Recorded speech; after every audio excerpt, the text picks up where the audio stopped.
Good. Okay. Okay. Good night, everybody. Today, me and my FRI teammate going to explain this slide, this material about biomechanics.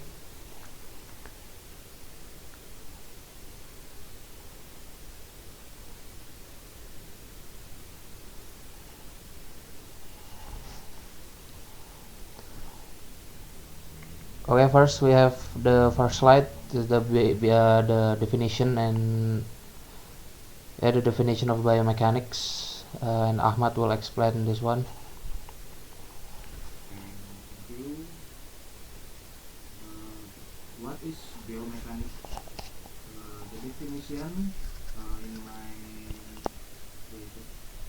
biomechanics is study of how the human body moves, focusing on muscle, bones, and joint during work activity.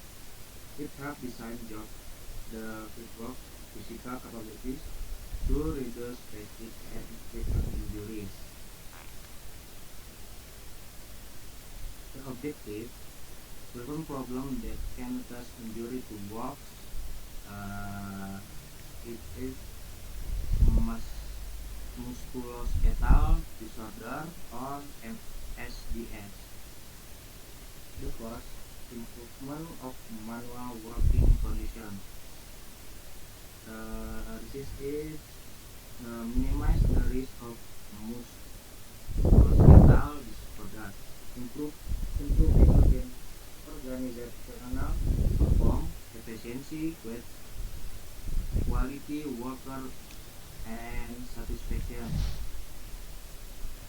The third EASME plus T. How to live properly. The properly always live your life, not your back. Keep the loop close, avoid twisting your trunk, and maintain a straight posture. And proper lifting reduces the chance of back injuries. So this is the impact of the injury that will affect negatively to the industry itself. So previously Ahmad explained how to lifting something heavy properly, because if we don't do that, this will be the result. As you can see, the impact cost a hefty amount of money to the industries, and we doesn't want that. So here is it. Here it is. Next slide. Okay, this is capture the situation about the company that have gotten their worker injured. So there's a direct cost, of course. Every industries and company have that, and the indirect cost is mostly because of productivity, labor turnover, quality, and morale. So this is very important to avoiding injuries and all those kind of stuff, so we don't get any unnecessary expense to our in company money.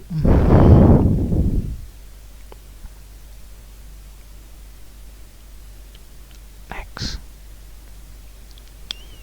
Okay, this is the cost due to the absence of ergonomic analysis. So basically, this is what happen if you don't take ergonomic seriously.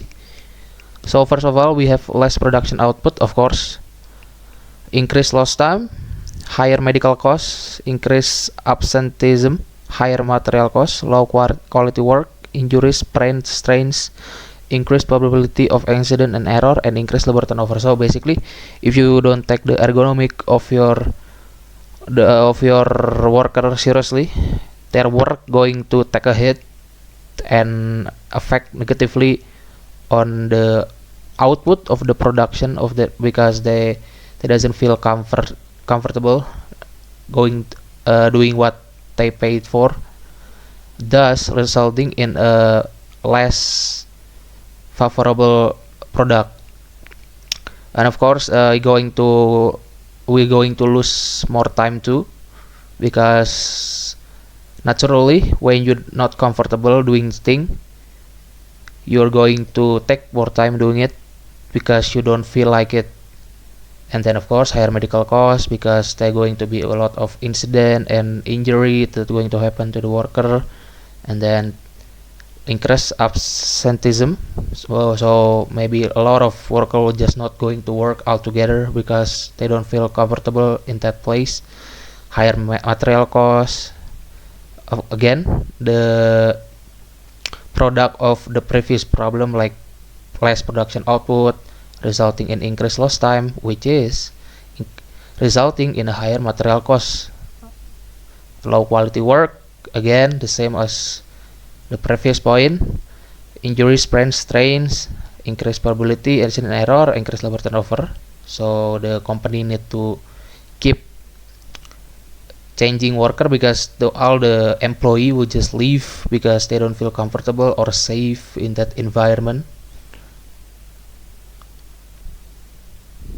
Next.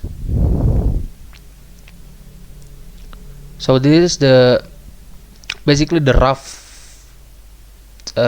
sketch of how to reach the EAS and E plus P. So previously in the, I think it's the fourth slide, Ahmad explained that mention what EAS and E plus P, and I'm going to explain to you what it stands for.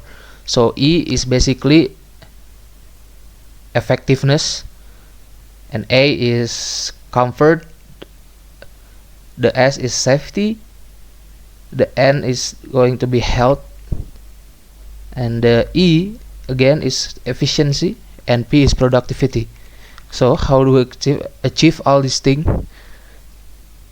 First we need to know the limitation of our worker, their capability, and the function of the human system. So basically here we have a rough sketch, a graph about the input and the central process and the output and stuff. So basically when so I'm gonna make it put it simply. So first we need to think about the input that the worker receive, which then will be turned into the processing. So they're going to what they receive will be processed by them, and thus resulting in the output that we want. And of course supporting them, we have the support subsystem of human body. In this case it's stand for the something like air, food, and other thing, the basic human requirement, so they can produce an output that a company wanted, and as the best product that the company standard is.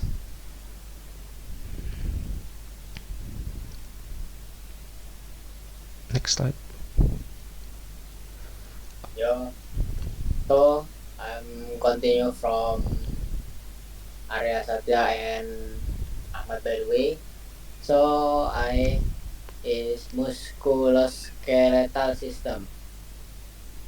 The musculoskeletal system include bones, muscles, and joint. They support the human body and enable movement.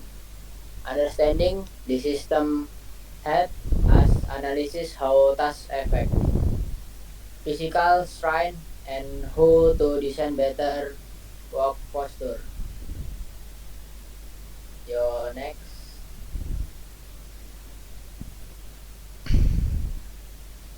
Yeah, in NIS good for manual lifting.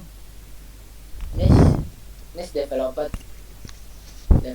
with the lens for safe manual lifting, introducing the concept of recommended weight limit (RWL). This module includes 6 multipliers. The adjust the lifting limit based on task condition. the load body position, horizontal location of the object relative to the body, vertical location of the object relative to the floor, distance the object is moved vertically, asymmetry, ng or distinct requirement, frequency and duration of lifting activity, and the last, complex or quality of the worker's grip on the object. Next. So, recommended weight limit.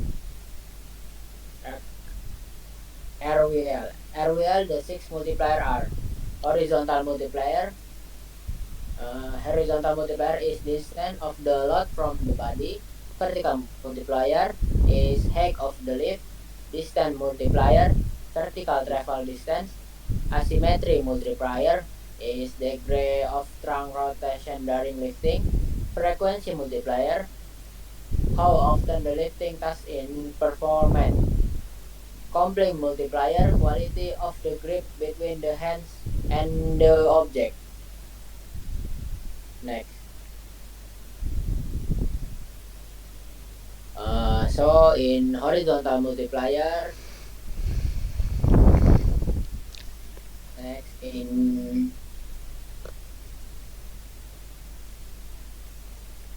next. Yeah, so this vertical multiplier,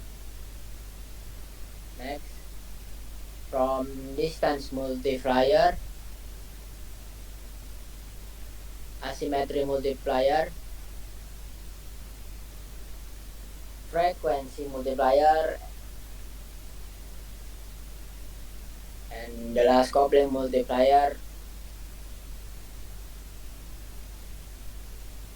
So in RWL analysis, the formula for RWL is RWL equal LC X to HM to VM to DM to AM to FM to CM, where LC loads constant is 23 kilogram. This formula helps determine whether a lifting task is safe or poses a risk of injury. Next. Next.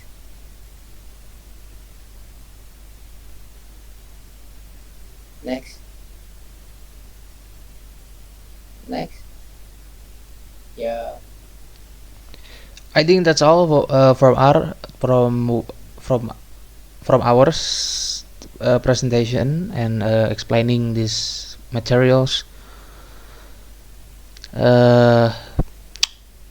So thank you for your attention. I'm Arya Satya, and with Yusuf and Ahmad we